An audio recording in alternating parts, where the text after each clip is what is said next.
You're listening to the Born to Kick Arse podcast with Matt Tomasi and can be found at borntokickarse.com/episode 6.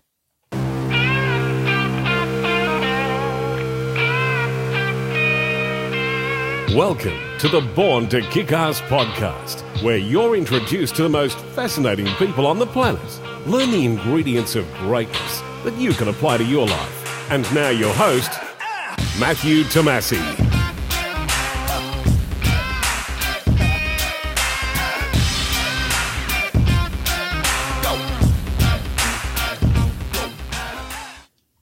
Today's podcast is brought to you by audible.com. Get a free audiobook of your choice and a 30-day free trial by visiting borntokickarse.com/audible. There's over 180,000 titles to choose from for your iPhone, Android, Kindle, or MP3 player. To download your free audiobook today, go to borntokickarse.com/audible. Again, that's borntokickarse.com/audible for your free audiobook. Do you know someone or know of someone who walks the walk and would like to hear them on the Born to Kick Arse podcast? They can be from any field, but they need to have an inspiring story that will help to motivate others to achieve their own goals. If you do, please head over to borntokickarse.com/suggest-a-guest and fill out the form. We'd love to hear from you. Andy DuBois is one of Australia's most respected ultra-running coaches and is based out of Byron Bay in New South Wales. Andy has a very scientific and current approach to training and has completed multiple Ironman triathlons, twice finishing the Hawaiian Ironman World Championships. In 2007, he completed UTMB in 28 hours and 48 minutes. In 2008, he won the Pennine 100 miler in Derbyshire, England. In 2009, he represented Australia in the World Trail Running Championships in the French Alps. In 2010, he won the 114-mile Hardmoors Ultramarathon in England. Andy DuBois' knowledge of endurance sees him coaching many of the elite ultra runners from Australia and Asia. Enjoy the interview. Andy DuBois, thanks for your time today and welcome to the Born to Kick Arse podcast. Thank you very much for having me. So you're known as one of Australia's leading ultra running coaches. Can you share with us how you got into that and I guess how you got into ultra running? Yeah, look, I've been in fitness and both professionally as a personal trainer and athletically in triathlons and stuff for 20, 25 years.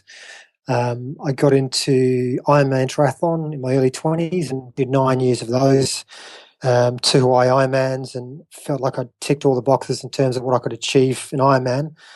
And then I moved to London for a while, and the thought of training for an Ironman in London, riding around London streets in the cold, wet, miserable weather didn't really appeal. So I did a marathon, and then the problem with the marathon is it was finished in less than 3 hours. So I wasn't quite sure what to do for the rest of the afternoon. So a friend of mine said, well, there's this 95-mile race in Scotland you might be interested in doing. So that was my first ultra back in 2005 now. And then I because I was a good runner, I kind of made the mistake of heading out with one of the UK's best runners, Jez Bragg. And I ran with him for about 20 miles, paid the price badly and made every mistake you could possibly make in an ultra, but somehow managed to finish. And for some reason, I just thought maybe I'll give one more go. It wasn't a great race. I did finish, but it certainly wasn't fun. But I thought, I think I've got enough to do this kind of event, so I'll give it one more go. So then my next race was the UTMB. Back then, you didn't have to qualify for it like you do now. So I did UTMB and had an absolutely fantastic race and finished in under 29 hours. And then from then on, I was hooked. It was ultras from then on. In terms of the coaching, I probably started that not long after UTMB. I'd been coaching runners and triathletes for many years before then, but my passion was now ultra running, so I wanted to move more into ultras. So I started focusing more and more on ultras, and then when I returned to Australia, I set up Mile 27 and focused on nothing but ultra runners, and since built that up for having a pretty full roster of my clients, and also brought on board Scotty Hawker, who's also quite busy with clients as well. So now we just focus on ultra running clients, and clients all over the world, from Australia, Hong Kong, Singapore, Europe, Iceland, America, all over the world. So yeah, that's how it all came about. How does an Ironman compare to like either 100K or 100 miler? Do they compare physically and I guess mentally? With an Ironman, it's much higher intensity. You can hold a much higher heart rate because you've got 3 different sports. Like the swim's only an hour, so you can hold a very high heart rate for that. The bike's 5 hours roughly, and even that you can hold a relatively high heart rate, and it's only a marathon run. So the intensity is a lot higher, but it's also a lot shorter because it's only 9 hours or 10 hours or whatever.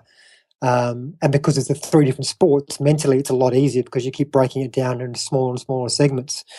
Whereas in an ultra, the intensity is a lot lower, but it tests your mental resolve a lot more than an Ironman does, in many different ways. And the longer the race goes, the more that is the case. Like for 100K, it's probably 100K is comparable to an Ironman, but 100 miles a completely different kettle of fish to an Ironman. Physically, like the soreness post-race is probably pretty similar, but the mental fatigue after a mile is far, far more than Ironman, in my opinion. Yeah, I know with like a road marathon, that beats you up.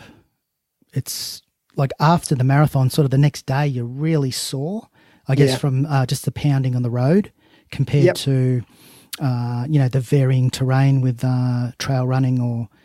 Yeah, definitely. I mean, a hard, like if you do a proper road marathon in terms of pushing to the maximum potential you have on that day, not just using it as a training run, then you're going to be as sore as after an Ironman and probably 100K ultra.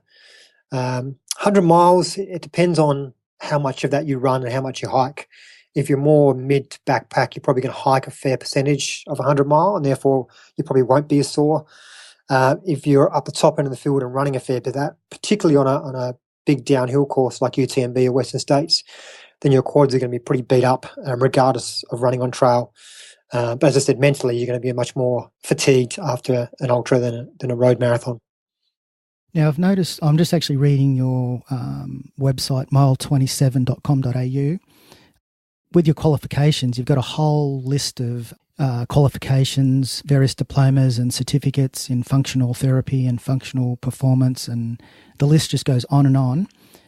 Did you get into furthering your education in that regard sort of like at the same time as when you were doing ultras?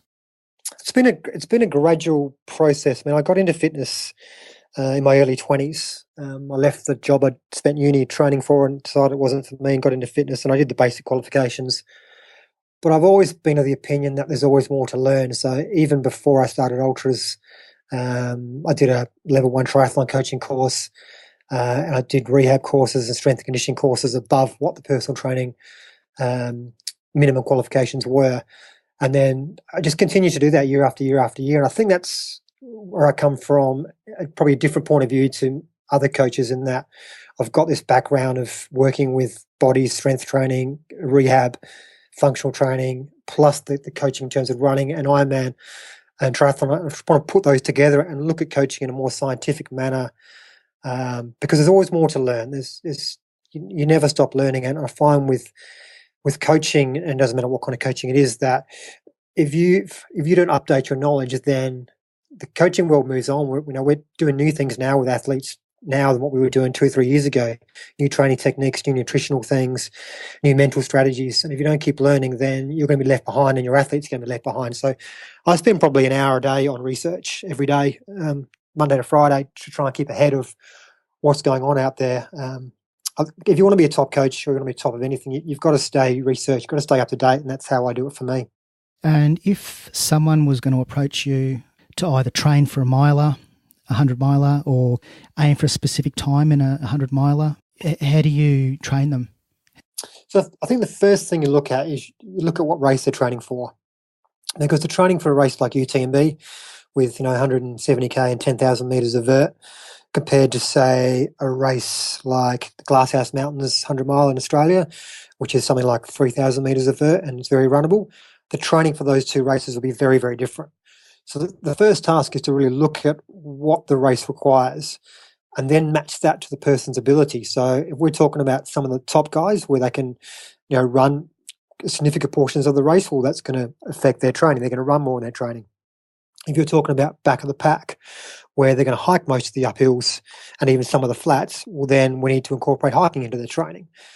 So I think it's first of all looking at what the race involves, then looking at where the client is at in terms of their ability, and then we've got to look at the terrain the client has to train on. I trained some clients in Singapore, for example, for races like Tour de France and UTMB and Lavereda with huge amounts of vert in them, and they live in Singapore. So their training program is going to be vastly different to someone who, say, lives in the Blue Mountains or the Victorian Alps when they've got access to big mountains. So then a Singapore client might have lots of stairs and lots of treadmill hiking, whereas a client who lives in the Blue Mountains might have lots of outdoor hiking. So it depends on the environment the client has to train on. Because really what you have to do, you have to match your strengths and weaknesses up to the race you're training for, and look at how you can maximize your strengths and also develop your weaknesses so they're not a weakness anymore. And how you do that is obviously variable depending on what they are and what terrain you have to train on. So that's the first step. I noticed on your website as well, there was an article that you wrote in terms of the way you sort of step through one of your programs was prescribing sort of lunges initially and then progressing them onto another sort of leg and hip strengthening exercise, and then I think culminating in hopping. Yep, so that's a good example of the strength training progressions I use. I think strength training is a massive part of, or should be a massive part of most ultra runners' programs. And the older we get, the more important that is. Like as a young 20-year-old, I still argue that it's important, but it's not as important as anybody over the age of 30, really, because you start losing muscle mass and strength from the age of 30, and particularly over the age of 40. And I think from a strength training point of view, too many people are of the mindset that if it works the legs, it must be good for you. And all the studies that I've done, I will show that's not the case. How you train your muscles in a strength environment affects how you can apply that strength in the real world. So what I mean by that, if you're sitting down on a machine and pushing your legs forward on a plate that doesn't move apart from forward, then that might be good for, say, if you're a rower, because on a rower you're sitting on a seat and you're pushing yourself forward and back. But as far as an ultra running goes, when you're landing on one leg on unstable trails and doing it dynamically over a long period of time, the transfer of strength from one to the other is fairly minimal. I wouldn't say it's worth nothing. It's probably some benefit, but compared to what you could be doing, it's of little benefit. So the way I kind of approach the strength training side of things is, again, look at the demands of the body during an ultra and then work backwards from that. Whereas I think a lot of people look in the gym and go, which exercises work the legs? Okay, I'll pick those ones. So if we work backwards, we can go, right, what's the biggest strength demand on our legs in an ultra? And it's going downhill. Some people like going uphill, but anybody who's done any kind of hilly ultras will know that going downhill is what hurts. So that's where we want to try to focus our training on, so we can run more of the downhills and run them quickly without smashing our quads up. So then we start looking at, okay, well, what kind of exercises could we do to kind of duplicate running downhill, but in a strength manner? In other words, being able to apply more load to that and do far fewer reps so we can get a strength benefit. And things like jumping off a block, jumping, hopping, jump lunges are all good examples of dynamic jumping type exercises which load the legs in that way. Of course, they're also quite challenging. So we've got to build up to that. So then we continue working backwards to wherever the client can handle it. So if we work backwards, say, from jump lunges. Now, jump lunges are just where you start one leg forward, one leg back, you jump up in the air, swap legs over and land with the other leg forward. And you repeat that a number of times. So a step back from that might be walking lunges, where, you step forward with your right leg and lunge down, step forward with your left leg and lunge down. A step back from that might be just squatting up and down with one leg forward, one leg back. A step back from that might be just a two-leg squat. So we can work back along that spectrum and fit it according to where the client is capable of doing that. Because the other problem with strength training, and the reason why a lot of runners don't do it, is because if you did a strength session on Monday, your legs might be too sore to run on Tuesday. And we all love running. We don't want to sacrifice our running, do some strength work. So from my point of view, I think introducing the strength training slowly at a level where you feel like you've done a workout, but you haven't smashed your legs to bits, enables you to strength train and run at the same time and gradually progress things along so you can benefit from improving both rather than just the strength training and suffering from your running point of view. So that's a good example of progressing through where the client is now to what the race demands. And that kind of philosophy is what I take through all the different training kind of modes. So, for example, if we were to look at downhill running, you can't just go into fast downhill running, 6 months out from a race because the race requires downhill running because you'll injure yourself. So you might think, well, I'll start uphill running and the downhill running will just go really, really slow and get my legs used to it. Now, anybody who hasn't done any downhill running before will know that even just, a very easy 20 minutes downhill, their legs will start to shake and they'll feel it in their legs. So it's a good place to start. And then gradually what we can do is we can increase the volume and increase the speed of the downhill running until 4 months later they're able to run down fast without any injury problems and without smashing their quads up. So it's kind of working backwards from what you need to have, the conditioning you need to have for the race, and then where you are now, and gradually bridging the gap between the two. And I apply that through all the different training modalities like speed training and tempo training and long runs, strength training, hill training. The same principle applies to all of those. What's your opinion on using gravity as to assist downhill running? As the skill level increases and I guess the strength in someone's legs increases as well.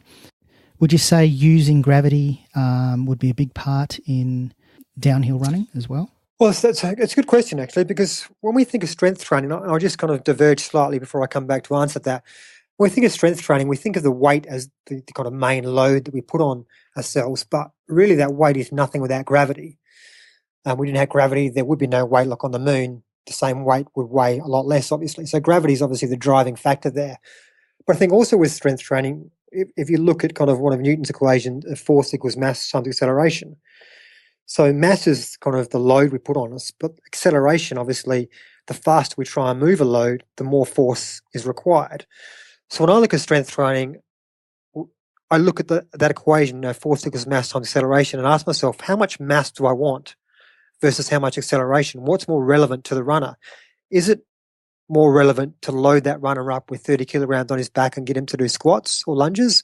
Or am I better off keeping that weight light and increasing the acceleration to make that more like running? And obviously my thoughts would be to increase the acceleration.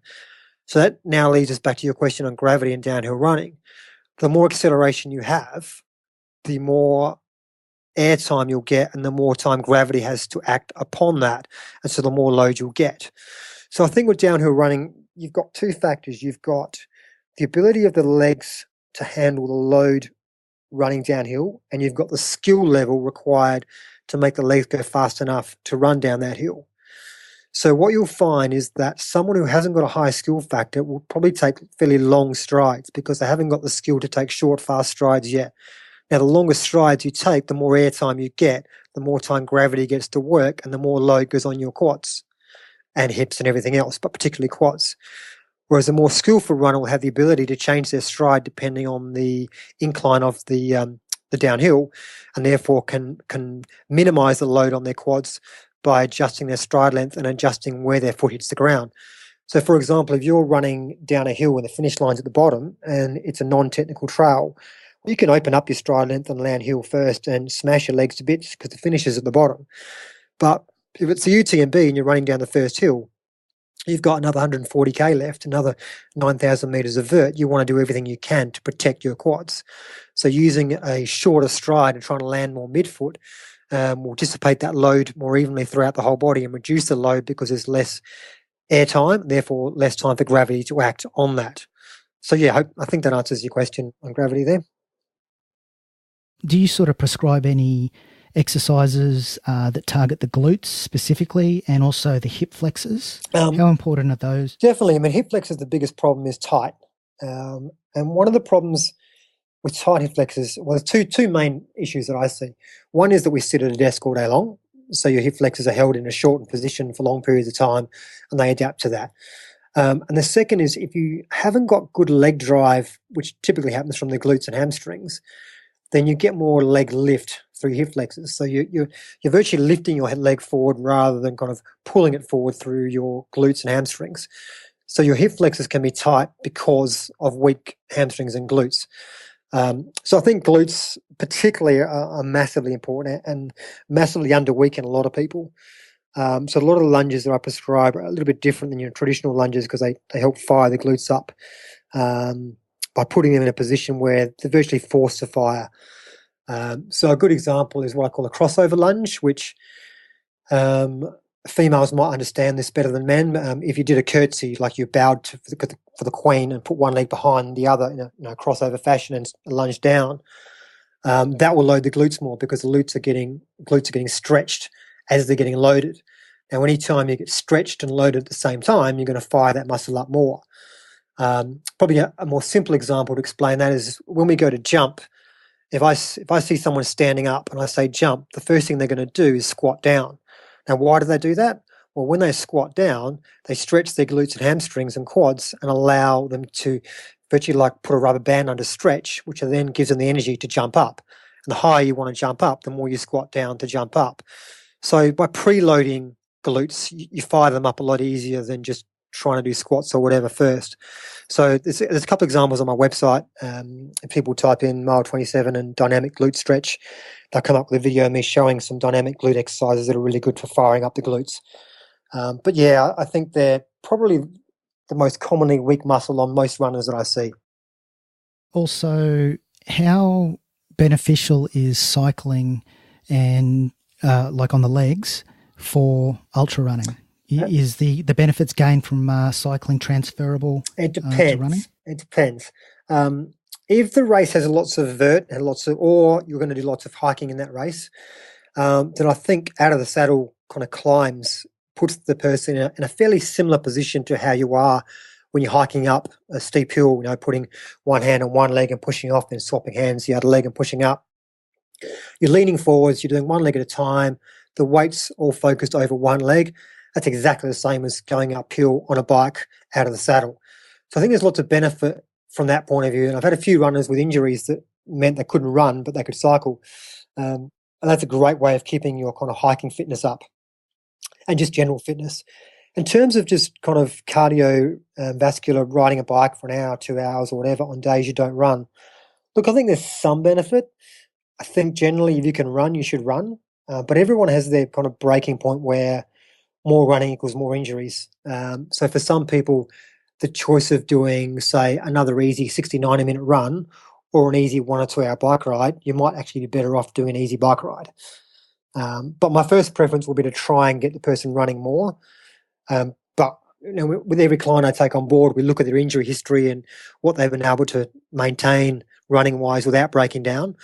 And if they tell me that 80 to 90 Ks a week is about the max they can ever do, I'm not going to try and push them to 150 because historically they just can't handle that. So I might add in an extra bike ride into that. But on the flip side of that, I think if you're training for a race that's you're going to spend a lot of time hiking, the better option would be to spend more time hiking. I know when I trained for UTMB, I was walking to work in a gym. It was a 45-minute walk there and a 45-minute walk home. So that's an hour and a half a day of low intensity, low impact hiking on my feet I was doing 5 days a week. It doesn't take much time out of your day because you either had to catch a bus or drive would have taken a similar time anyway. And I'd say if you're going to spend time hiking in a race, well then spend time hiking outside of in your training is going to be more beneficial than bike riding because it's actually what you're going to do in the race. Plus it doesn't impact the same as running does. So it's a fairly injury risk is fairly low in walking. Do you promote barefoot running at all? Probably in maybe like for recovery runs, just on like a football field. Do you ever? I have done, yeah. I think barefoot running, you've got to approach with a bit of knowledge and a bit of caution. I think the idea that we're all born to run barefoot, I think, is completely flawed, and there's tons of research out there to show that in general, most people get injured doing it, but that's not to say some people will benefit heavily from switching to barefoot. For me, and what most people have missed in this whole barefoot debate is we're all different. Our feet are all different. And it's one argument to say that if we never had shoes from birth, that we could adapt to that. But the reality is that that's not the case. Most of us have all worn shoes for large periods of our life. So we've got to look at where our feet are now. And some feet will adapt to barefoot, some feet won't. And to give you an example of what I mean, and it explains it really well, I think, is when the barefoot craze came out, as a coach, I thought, well, I need to try this. I need to get a feel for what it feels like for me, plus look at the research and just be able to have both experience I can call upon to educate people and the knowledge, scientific knowledge behind it. So I started barefoot running, and I started really conservatively, running up and down an oval a few times, 5 minutes at a time. Took it really slowly, and it took me about 3 months to go from 0 to 10K, which is pretty conservative to what a lot of people do. But what I found was the more running I did, the more the base of my big toe got bruised. And when I saw a podiatrist about this, he said, well, that's because the base of your big toe sits lower than the other toes. That's genetically how your bone structure in your feet is formed. You're never going to change that. So for me, that means I could never run long distances barefoot because my big toe would just get hammered the whole time. Could I run 10 by 100 meters on grass as a kind of technique recovery process? Absolutely. Could I run regular runs barefoot? Definitely not. So that's the thing. That's the mistake I think a lot of people make, is they don't think about their own foot and get someone with some knowledge to look at their feet and advise them on that. So I think you've got to really be really cautious going into barefoot. I think doing 10 by 100 just run throughs on grass is suitable for almost anybody. But if you want to do more than that, I think you've got to progress very, very slowly. And B, you've got to really listen to the body and see what feedback that body's giving you. And in my case, that feedback was base of big toe, you're getting sore. And I had to ask why before it got worse. So as a supplement, as a small part of your training, I think it's beneficial. But any more than that, I think you've really got to take it really, really slowly and get some advice on, is your foot capable of withstanding repeated punishment by running barefoot? Do you have any specific exercises that you give your clients to strengthen the ankles, foot strength, ankles, and possibly loosen up the calves to potentially minimise Achilles injuries? So Achilles, there's probably 3 or 4 different questions in that, so I'll try and answer all of them. Let's go Achilles first. The biggest problem with Achilles is not tight calves. To a degree it is, but the solution to the Achilles problem is strengthening your Achilles. And to do that, calf raises are the gold standard. And this is one of those things that it's fairly not debatable at all. Like, it's fairly clinically proven that if you have an Achilles problem, calf raises are what almost every physio will give you to do. And it's interesting how it came about, actually, because this guy, I can't remember when it was, back in the 60s maybe, he had bad Achilles problems and was told he needed an operation. But he was told he couldn't have that operation until his Achilles were bad enough to warrant it. So what he did, he went out and did some really heavy calf raises week after week after week to try and deteriorate the Achilles to a point where he'd need the operation. And what happened was his Achilles got stronger and he ended up not needing the operation. Because the Achilles tendon has poor blood supply, the more stress you can give it to a degree, the more that will stimulate blood flow and the more that will stimulate repair. It's a balance between giving it too much stimulation and breaking it down and making the injury worse, and enough stimulation to facilitate that repair process. So calf raises are the gold standard. So for most Achilles rehab clients that I've got, we don't want to actually stretch the calves because that usually stretches the Achilles at the same time. We want to strengthen the Achilles, which usually means calf raises. However, if you've got tight calves and your Achilles aren't a problem, well, then we're going to look at why your calves are getting tight in the first place. I think the idea that tight muscles need stretching has got a few fatal flaws with it. Because the first question I ask myself is, why are they tight in the first place? Why are the calf muscles tightening up and working hard to prevent dorsiflexion? Now, dorsiflexion is just the movement you get when you, for example, you try and stretch your calves. Your foot stays on the ground, your knee goes forward to try and stretch those calves. That's dorsiflexion. So the calves work to slow down dorsiflexion. So when you land on the ground, your knee starts to go forwards. If it wasn't for the calves, your knee will continue going forwards. So that's what the calves do. But it also has some helpers in terms of hamstrings and abdominal muscles. So you've got to look at why they are doing that and think, is there a weakness somewhere else in the body? Now, another thing with calves is that it can be trying to control pronation too much. So if you've got a foot that excessively pronates or pronates too late, the calves can be trying to help control that pronation. So stretching the calves isn't really going to do anything because your brain's telling your calves to work harder to stop that pronation. You try and stretch the calves, which makes them weaker, so the foot pronates more, and the brain tries to tell the calves to tighten up more to stop that pronation. So it's just this vicious circle. and you never really get anywhere. So I think when you have tight muscles like that, you've really got to look at why and try and figure out what's going wrong that these muscles keep getting tight. The whole idea of stretching per se is grossly overstated, and static stretching per se is just a complete waste of time, in my opinion, unless you're coming back from torn muscle or something like that, like an intensive rehab phase. But for the average runner, static stretching is not going to do you any favors at all. And if you do it before a training session, will probably do you some disfavors in terms of increasing your risk of injury rather than decreasing. In terms of ankle stability, I think the typical one which we see given is standing on a BOSU or an unstable surface and trying to balance. Look, I think that's not necessarily a bad exercise, but I don't think it really addresses what happens to the foot when we run in terms of ankle strains. So we think about it, we usually get ankle strains running downhill, and usually what happens is the ground isn't unstable, our foot is. So we hit a rock, and that rock forces our ankle to tilt slightly outwards. It's not most cases that the rock moves.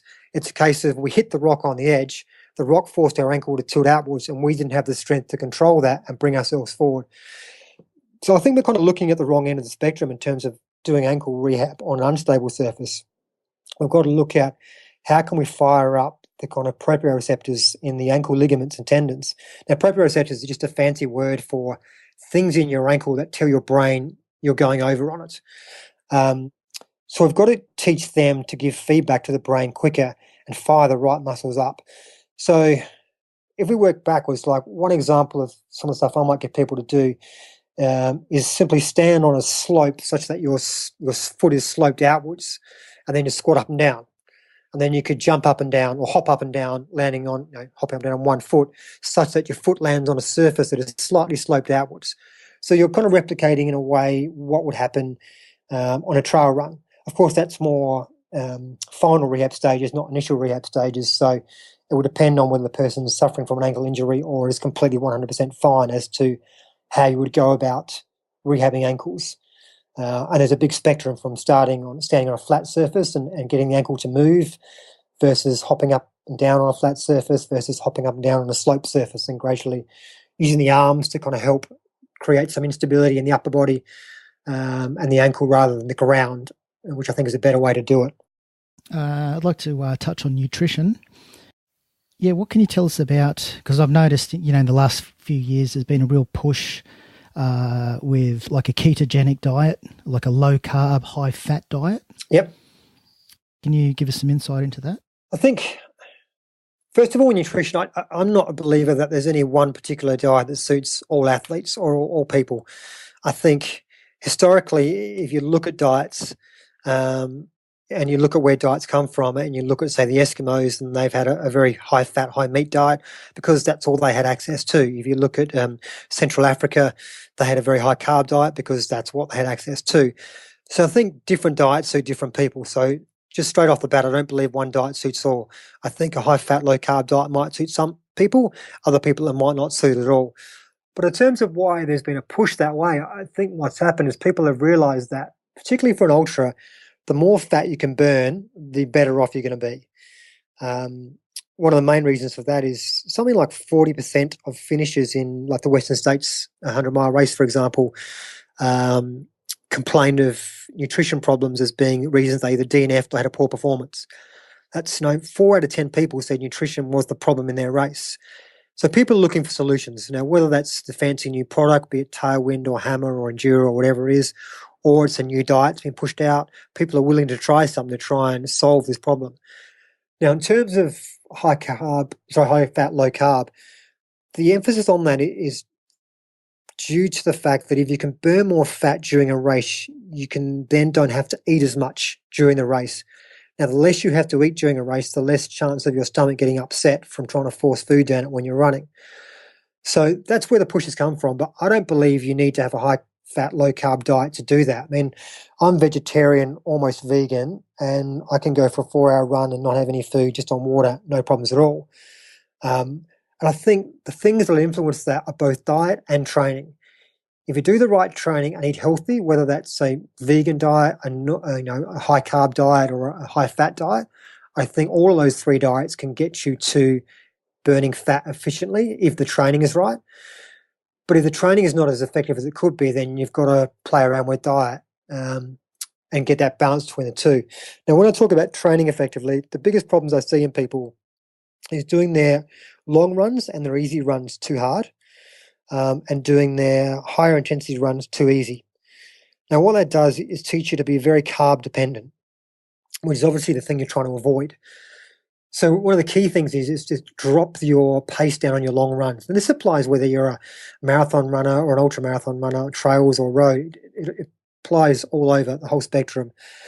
Because what we see, we look at elite athletes and we look at some of the 205, 210 marathon runners. Now these are guys that are running 3-minute Ks for 42 Ks. When they do their easy runs, they're looking at around 4 to 5 minute Ks. So 1 to 2 minutes per K slower. Now, I know if I asked a 3:30 marathon runner, i.e. 5 minute per K, what his long run pace would be, 9 times out of 10, I'll hear 5:30, 5:45. So if you've got an elite runner who's running 1 to 2 minutes slower per kilometre, and you've got your middle of the pack and back of the pack runners running only 45 seconds per K slower, that's a completely different training session.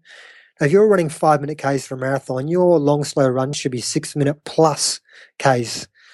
To train your body to burn fat more effectively and to train your aerobic system to put down more mitochondria in the cells so you can process more oxygen and deliver more to the blood cells and the muscles. So I think it's a big mistake is we just do our long runs too hard and our recovery runs. And of course, the flip side of that is that means we're more tired for our high intensity runs. And even though they're done at high intensity, those really high intensity runs are also good for fat burning. So getting that balance between the two, the diet and the training can lead you to getting a fat burning profile that still allows you to burn a high amount of fat at the intensity you'll be running at in an ultra.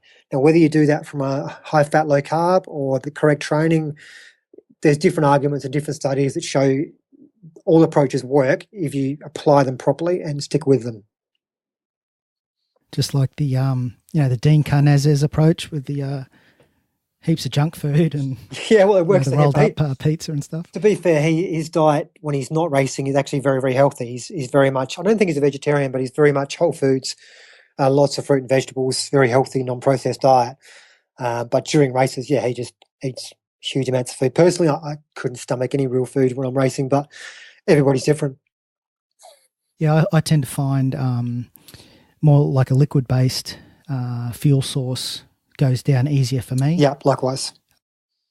Yeah, but I saw a guy, my wife saw a guy at UTMB in the top 10 running out of one of the checkpoints at the last 30K with a whole baguette in his hand, munching it as he went. So we're all different. I think that's the problem with nutrition in terms of races and race strategies is what works for 4 hours won't necessarily work for 6, 8, 10, 12, 24 hours. Now, when I talk about doing long runs without any fuel at all, that's as a general rule. Of course, I do some long training sessions where I use the fuel I expect to use during the race just to make sure my stomach's happy with that. Now, I'm lucky enough, I use Hammer Perp, and I've never used anything else except for my first ultra, and that works for me. So I've never had to try anything else. But for a lot of people, one thing doesn't work. They get sick of taking one fuel source, so they need to play around with some different fuel sources. Some people find that for a 4, 6, 8 hour training session that tailwind or enduro works absolutely fine, but after 14 hours they can't stomach it anymore. So even though it might work in a long training session, it's still good to try some other things out. So at 10 hours into your race, you can go, hang on a second, I'm not enjoying this anymore. I'm really struggling to eat this. What else can I use? And you go, oh, know what? I've got something else in my backpack that I've tried in training that works. I'll have that. So having some fallbacks that you can use if things go pear-shaped in terms of your stomach, I think is an essential strategy in terms of nutrition, because it's just such a common problem in races in the latter stages, particularly in a miler. Yeah, sometimes I find that like in the later stages of a long race, your mind's all over the shop and you actually forget to eat. Yeah. And you just, it's like a downward spiral then, you've got no energy and you forget to eat and you just go down and down. Well, I think it's a vicious spiral because one of the reasons you can forget to eat is because you've forgotten to eat in the first place. Like towards the end of a mile when your blood sugar levels are going low, normally when your blood sugar levels are low, like in a normal day-to-day basis, you'll go, I'm really hungry, and you go eat something. But in a miler, 20 hours in, the fatigue levels are so high that those signals that are crystal clear when we're kind of fresh are now no longer crystal clear, and we just forget. And next minute, we're really starting to struggle with food because we've forgotten to eat. So I think for me, what I do, I just set my watch. I just set it to beep every 20 minutes. Every 20 minutes, I take a sip, and that way I don't have to remember anything at all. And it makes it a lot easier that way rather than having to remember it all. Because, late in the stage, you just forget things. Yeah, definitely. Just on your clients, you've got a lot of elite athletes and just your mid-packers, I guess.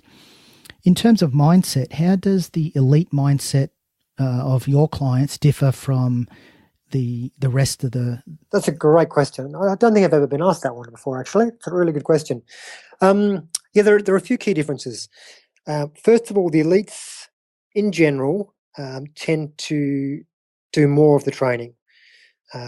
So your mid-packers tend to still place training as a high priority, but not quite as high as the elites do. The elites will find a way to make things work. They'll get up at 2 a.m. if they have to get a 3-hour run done before it gets too hot, or before they've got family things to attend to. Whereas your mid-packers will tend to think, I've got family, I've got to drop the kids to sport, I can't do 4 hours, I only do 1.5, it's all I can fit in.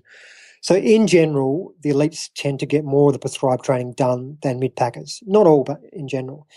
But I think it's more a case of down to racing where I see the biggest difference between the elites and the mid-packers. The elites tend to look forward to that suffering, and I use suffering, I don't really like the word suffering, but everyone knows what I mean when I say suffering. The elites tend to look forward to that feeling you get when you're fatigued and you have to push hard and you're trying to chase somebody, you're trying to stay ahead of somebody, and you have to dig really deep to force your body to keep going. A lot of the elites really look forward to that point because they have the belief that they can push through that. They have the belief that they can keep this pace up even though it's another 50K to go. Whereas I think your mid-packers don't have quite so much the faith in themselves and their legs that they can keep this pace going and tend to back off and add walking breaks in more often. Once again, I'm generalising. I've coached some mid-packers who are every bit as tough as some of the elite guys I coach, but in general, they just don't have the same belief in themselves that the elites do. I think the elites also have, or I know they have, a racing mindset, whereas for most of the mid-packers, particularly for 100-mile races, it's more about survival and doing my best. Whereas the elites, although they'll start off with start at your own pace, settle into your own rhythm, run your race pace, but I think once it gets to halfway in a race, they start thinking, right, where am I? What position am I in? Who's ahead of me? Who's behind me? Who am I with? Am I feeling better than them or not? Should I put a surge in here? Where are their strengths and weaknesses? And having that kind of really racing mindset. Whereas I think the mid-packers are more likely just to chat to the person next to them and just see where the cards unfold rather than trying to drop them or put a surge on or whatever. They'll just run their own race. So that's another major difference between the elites and mid-packers. Yeah, I know for myself, I'm a mid-packer. I'm not going to win any races, and I don't really have the drive to want to train to win a race. For me, I guess a 100-miler is more of a spiritual journey. We all get to a certain point, whether it's like 1 a.m, where you're just in a world of hurt. And for me, it's about overcoming that desire to quit. It's like me versus myself. And that's what I really draw from and get a lot of spiritual growth from with ultra running. I think that's true for almost everyone who does 100-mile races, including the elites. I think it was Scott Jurek's book. He was saying that the point in the race where things start to get really difficult is the point where he goes, this is what I'm here for. This is why I do these races, to figure out whether I can overcome this. And all the stuff before that is just the lead up to that point in the race where it becomes real, where in your case, you have to dig deep and you find that spiritual connection. The first 30 or 40, 50K is like a training run. It's just cruising out on the trails. It's not until things really start to get hard that doesn't matter whether you're front of the pack or middle of the pack, you get that test where you really test your mental endeavor and resolve. and find out whether you've got what it takes to push yourself to whatever limits you decide you want to push yourself to, whether that be, a time, a position, or just to finish the race, whether it be just to keep running for a bit longer rather than skip to a walk. But for me, I'm exactly the same. It's that point in the race which I really look forward to. And I think from a mindset point of view, that's where some of the mid-packers and backpackers get it wrong. They see that point as the point in the race where things start going wrong. But I think if they really thought about it and looked at why they do these races, if they were easy, you just find some longer race or some more difficult race. If you cross the line of after 100 mile or 100K and went, I don't know what all the fuss is about, really, that wasn't too hard, you'd be thinking, well, I should try something harder. So if by definition you want to challenge yourself, then the point in the race that starts challenging you should be one of the best moments of the race, not the point where all suffering begins and the death march home starts. You shouldn't look at the race that way. I've talked before in blogs and podcasts before on mental suffering and how perceived effort level is a great determinant on how well we can run. And plenty of studies have shown that the harder we perceive our effort to be, the less likely our brain is to allow us to push harder. The easier we perceive something to be, the more likely we are to push harder. So we continue to dwell on those negative thoughts about how hard this all is and how much your legs hurt and how far there is to go. All we're doing is giving our brain messages that this is really, really hard. And so the brain's response is going to be to slow down, back off, walk, take it easy. Whereas if we're giving our brain messages that, hey, this is all right, this is what we signed up for, this is all good, keep pushing, you're fine, then the brain's going to go, okay, well, if that's what you reckon, well, let's keep going. And I think the other mistake people make with mental training in terms of trying to deal with that is they think that that's just something that happens during the race. I think they're missing a huge part that could happen during training. Now, every long run that you do that you really start to feel tired and you want to slow down a bit, you can use that as a time to kind of find something positive. Every speed session, every hill repeat session, when you want to slow down, your legs are burning, you can, instead of thinking about how much it hurts, you can think about how well you're doing and how successful this training session is, rather than, my God, this is killing me. So just rephrasing the language you think about your sessions during training can have a massive benefit during your races. And I think too few people think about their training in the same kind of, in your words, spirituality that they use in races. And it's very, very possible to use all your training sessions as a mental meditation on running and gain huge benefits, which you can translate into your races. But it's not something you'll find easy to do if the only time you ever do it is 130 kilometres into a 100-mile race. So like anything, practice makes perfect. And what's running taught you about patience? I think I was always a pretty patient type of guy. I mean, to give you an example, I think it's a balance between patience and determination. I think the two are quite linked and related. To explain what I mean, when I took up Ironman, I like many people in the kind of 90s, late 80s, we saw Wide World of Sports on TV and saw the Ironman. I thought, that looks fantastic, I want to do it. So that was my goal, to do the Ironman, qualify, race Hawaii, tick that box, go back to my normal life. 5 years later, I finally qualified. I did the race every year and I had broken chains and got sick, got bitten by wasps and had all kinds of disasters. Each year I kind of came back and eventually qualified. I think that taught me more than anything that the patience and the determination together to think, well, if it's not this year, it'll be next year and I'll eventually get there, has transferred over into my ultra running. So in terms of ultra running, I think the biggest thing with patience is that patience at the start of the race, that you're not going too slow, that it's a long way, and just wait till the end or till the mid to 3/4 of the race to really start working hard, and then having that determination later on in the race to work through that. I think the more races you do, the more patience you get at the start of the race and the more determined you get at the end of the race to follow through with that. Because, I mean, you've been around ultra running a few years. Have you ever heard anybody say, oh, you know what, I just went out too easy at the start and like 30K to go, I had so much in my legs and I finished the race wishing there was another 10 or 20K because I could have picked up even more places. Like that never happened, ever in any race, 100K or longer, ever. So if that never happens, then the opposite must be true, that 9 times out of 10, people go too hard in the first 30 or 40Ks. And then the last 30 or 40Ks, they really, really suffer.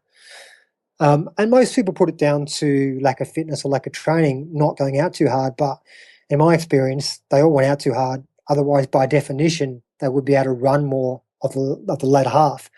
And that comes down to two things. It comes down to your patience at the start and your ego. And once again, I'm generalizing, but women tend to be a lot better than men. Women tend to have a lower ego than men, so they're more patient at the start of the race, thinking they maybe can't maintain this pace for the whole 100k, 100 miles. So they start off at a more conservative pace, whereas men, have a bigger ego and think they can maintain this pace and therefore crash and burn and cramp and slow down more. So I think having the patience to start slow and build into it, and the determination at the end to push through that. But on a bigger picture, as I mentioned with my own experience of the Ironman, having the patience that endurance doesn't come in 6 months. Endurance comes in years. I went from my first Ironman at 10 hours 12 to my fifth one at 9 hours 19. And that took me 5 years to knock off almost an hour of my time. So it's not something that happens overnight. You don't go from a 15-hour 100k time to a 10-hour 100k time in a year unless you've done something massively wrong in your first year.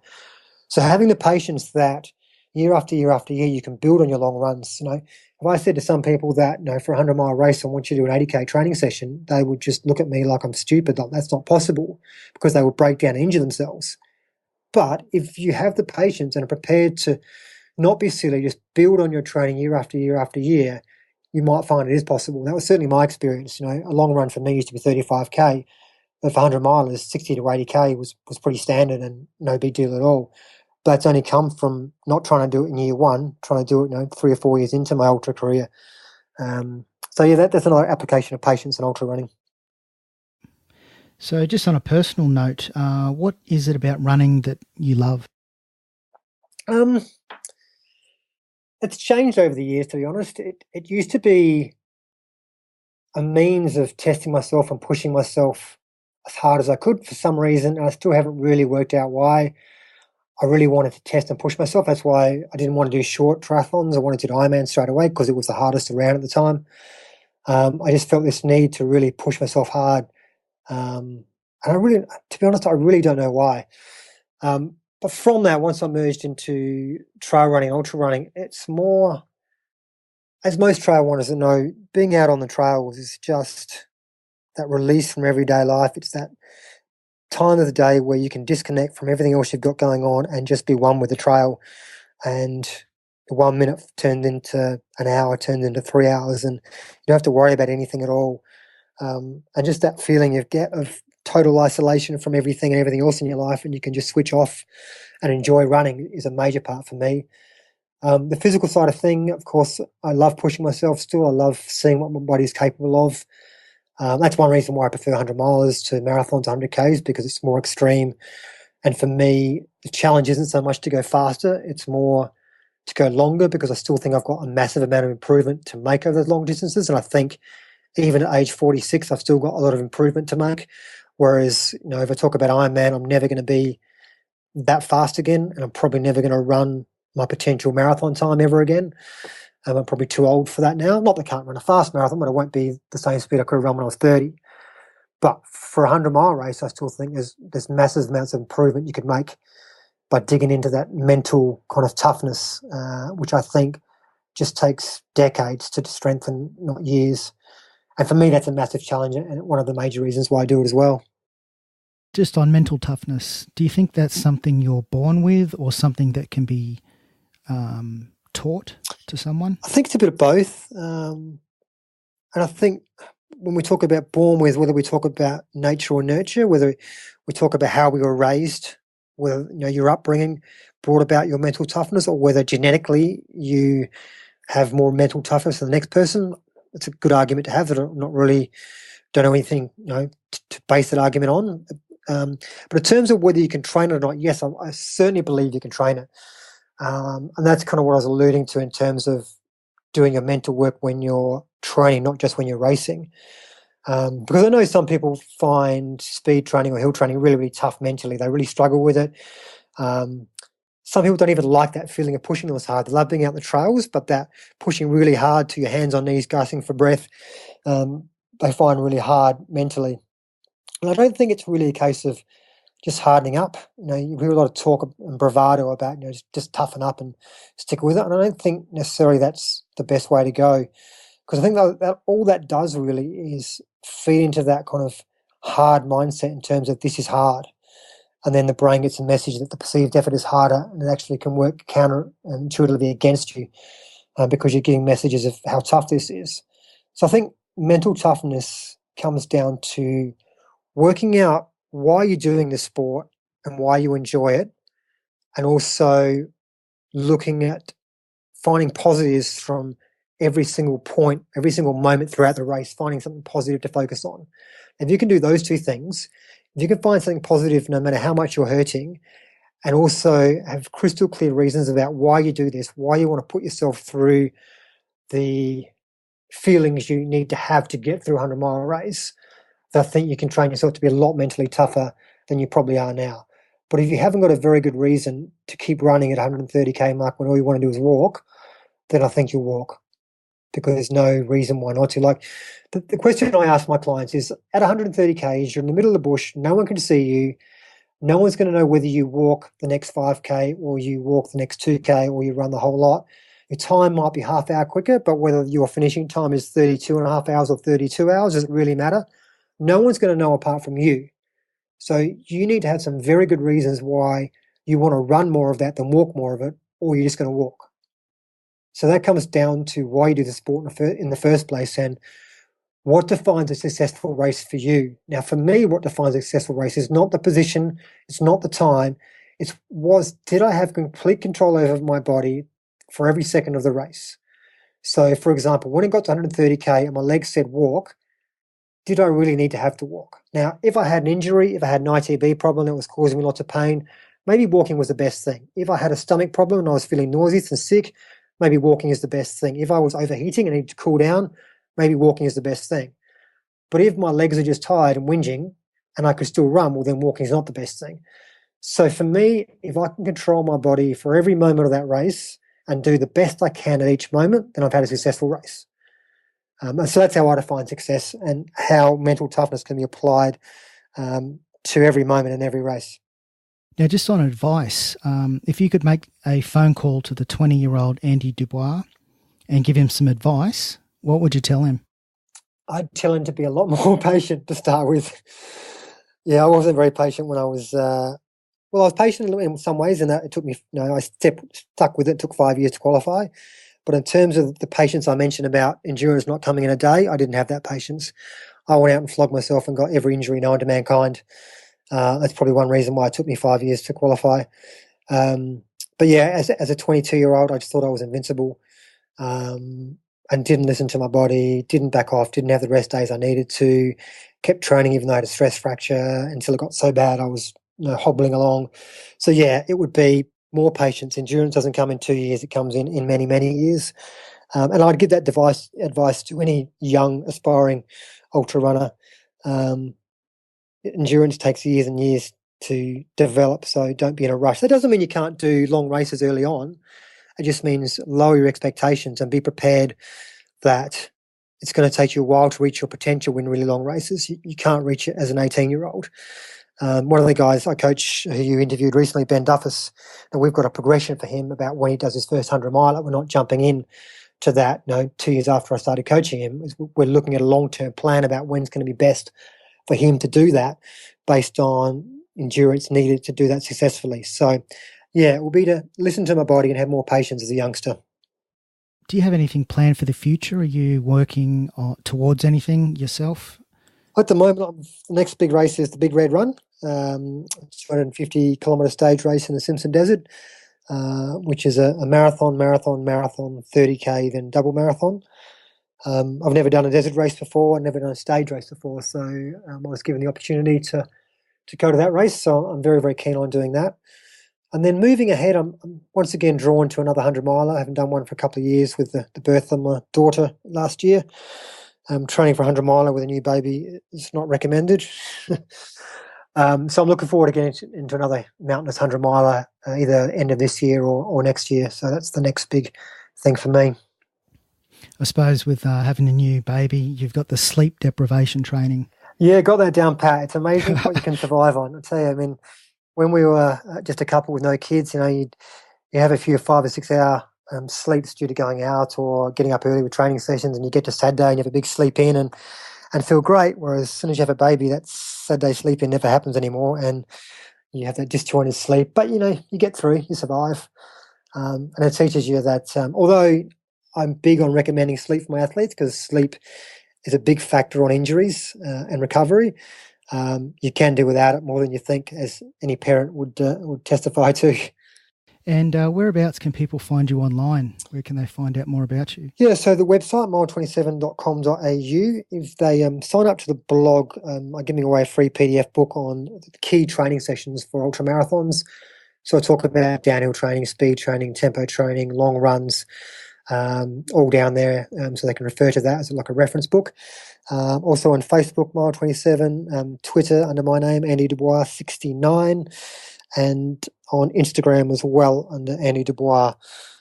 So people are welcome to come onto those, and also feel free to ask me any questions through any of those social media, Twitter, Facebook, or through the website. I'm happy to answer any questions on anything we've discussed tonight. Yeah, that's excellent. It's been a real pleasure speaking with you and trying to get as much info as I can out of you. Yeah, and thanks again for coming on the Born to Kick Arse podcast. Thanks very much for having me, Matthew. I really enjoyed it. Cheers. Thanks a lot. If you've made it this far in the Born to Kick Arse podcast, then you've done well. I want to continue introducing you to the most fascinating people on the planet so you can get an inside look at their approach, mindset, and secrets to success. Hopefully, these interviews will inspire you to take steps towards reaching your own goals, no matter how big or small. One common theme all these people have is that they are proactive, and I need you to be proactive right now by subscribing, rating, and reviewing this podcast on iTunes. I also need you to head over to borntokickarse.com and subscribe to my newsletter. Please also tell one close friend about this podcast, someone like you who also kicks ass and wants to realize their full human potential. Welcome aboard, and catch you next time. Thanks for listening to the Born to Kick Arse podcast at borntokickarse.com. What's stopping you from kicking arse?